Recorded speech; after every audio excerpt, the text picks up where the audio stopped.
Assalamualaikum warahmatullahi wabarakatuh.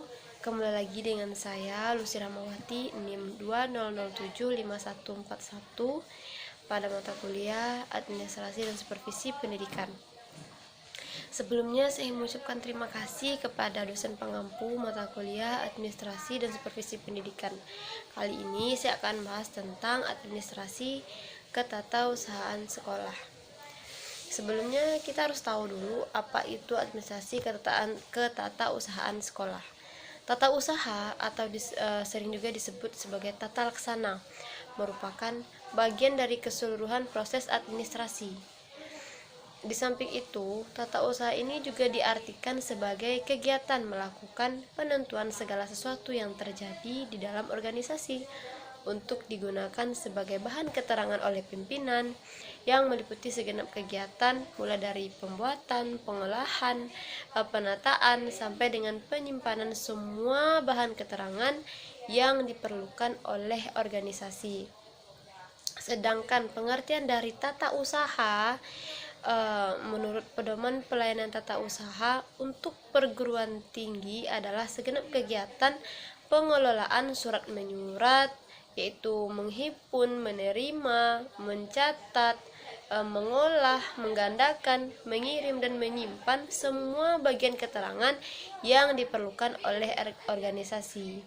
Jadi, dengan pengertian ini, maka tata laksana atau tata usaha bukan hanya meliputi surat-surat saja, tetapi semua bahan keterangan atau informasi yang berwujud warakat. Pekerjaan tata usaha ini juga merupakan rangkaian aktivitas menghimpun tadi, mencatat, mengelola, menggandakan, mengirim dan menyimpan keterangan-keterangan yang diperlukan dalam setiap usaha kerjasama.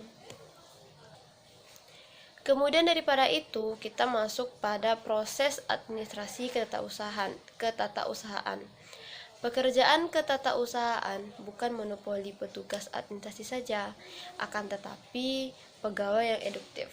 Dalam bagian ini akan disajikan kegiatan tata usaha khususnya yang dilakukan oleh tenaga administratif. Bagian ketatausahaan sekolah dimaksudkan untuk dapat mempermudah proses penyelenggaraan di sekolah. Secara terperinci yang dibantu kemudahannya adalah penyimpanannya, kemudian pencatatan keluarnya barang-barang, misalnya digunakan, dipinjam, dihibahkan, diberikan kepada orang lain atau perorangan. Kemudian kemudahannya yang pertama yaitu kegiatan yang menyangkut manajemen kurikulum. Manajemen kurikulum adalah segala proses penyelenggaraan yang bertujuan memperlancar pelaksanaan proses belajar mengajar agar efektif dan efisien. Penyusunan jadwal, pembuatan kalender akademik, dan sebagainya biasa dilakukan oleh kepala sekolah atau diserahkan kepada seorang atau beberapa orang guru. Kemudian kegiatan yang menyangkut manajemen siswa. Pekerjaan tata usaha ini juga menunjang manajemen siswa berhubungan dengan hak dan kewajibannya sebagai pegawai negeri sipil. Yang pertama itu misalnya mendaftar calon siswa, yang kedua atau mengisi buku indu, atau mengurus dan mengatur waktu warakat jika ada pemindahan siswa, mengisi daftar presensi sampai menghitung presentasinya. Kemudian ruang kelasnya juga diatur. Kemudian membuat laporan statistik mengenai keadaan siswa setiap bulan dan setiap tahunnya. Kemudian kegiatan ini juga menyangkutkan manajemen personil.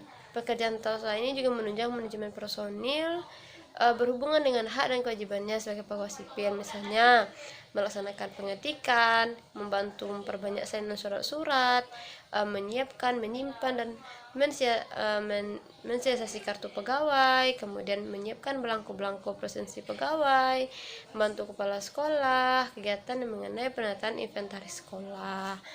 Kemudian kita masuk ke tata ruang kantor dan sekolah. Pekerjaan ini harus mengalir terus-menerus sedapat mungkin dalam garis lurus.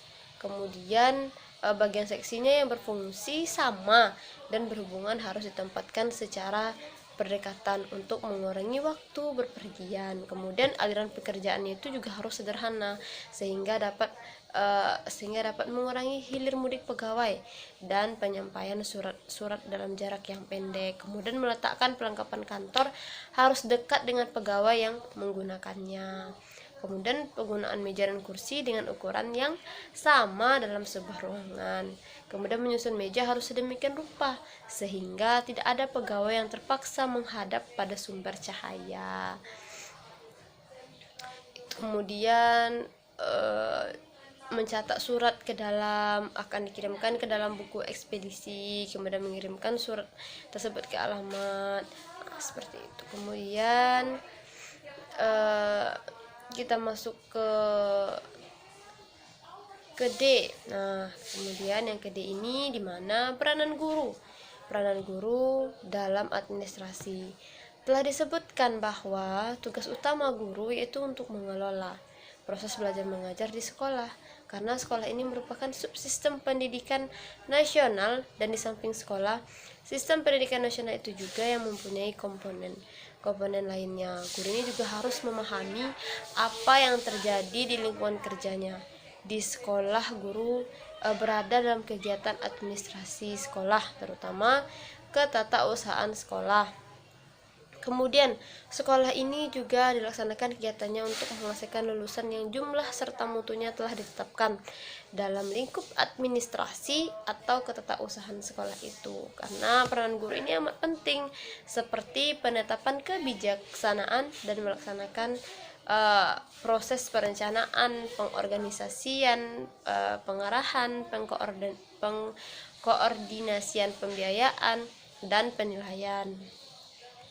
Kemudian administrasi sekolah terutama ini juga berkaitan dengan ketatausahaan pekerjaan yang bersifat kolaboratif, artinya pekerjaan yang didasarkan atas kerjasama dan bukan bersifat individual. Oleh karena itu, semua personel sekolah terutama guru harus ikut terlibat. Jadi kesimpulannya, tata usaha yaitu semua mekanisme yang dapat membantu memperlancar, meningkatkan aktivitas dan efisiensi proses administrasi dengan menyediakan segala data dan informasi yang diperlukan sehingga administrasi tersebut berjalan dengan lancar. Nah, jadi mungkin itu yang dapat saya sampaikan. Mohon maaf atas kesalahan. Saya tutup dengan baca wa ya'muruna bil ma'ruf wa yanhauna 'anil munkar. Wassalamualaikum warahmatullahi wabarakatuh.